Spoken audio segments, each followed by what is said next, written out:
Where is security? Mr. Chairperson, please call in the white shirts because Eskom is holding a gun to the head of every person here.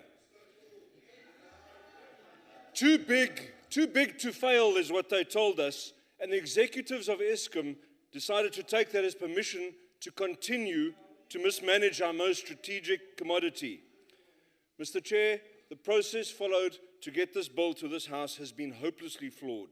We've been rushed to ensure that we can pass this bill in time to meet Eskom's looming deadlines. Public participation was given lip service, and the committee has been lied to and misled.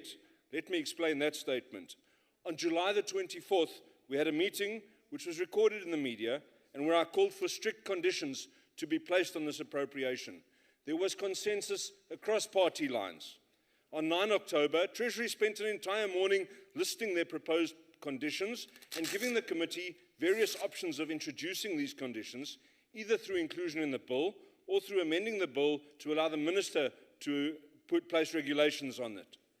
Again, there was consensus that tough conditions must be demanded and some should be included in the bill, with power given to the Minister of Finance to impose further conditions. Imagine our horror when we get the final report with an unaltered bill, no conditions, and we get told that the time loans do not allow for the Finance Minister to promulgate regulations.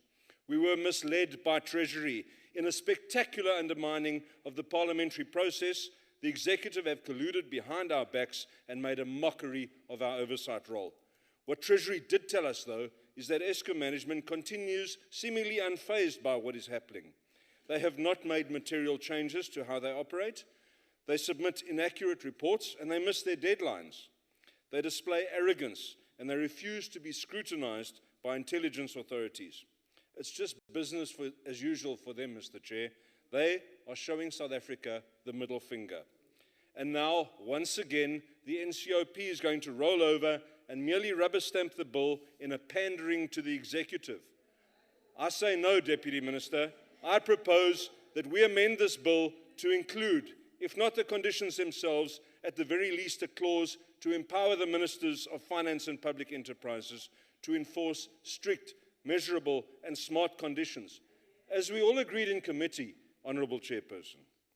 And that will ensure that Eskom starts to come back on board with the project of fiscal recovery for South Africa, following the rampant theft that was state capture. Eskom allowed themselves to be captured. They must now submit to scrutiny and control, or we must replace that executive with people who intend to put South Africa first. We reject this report and the bill. Thank you.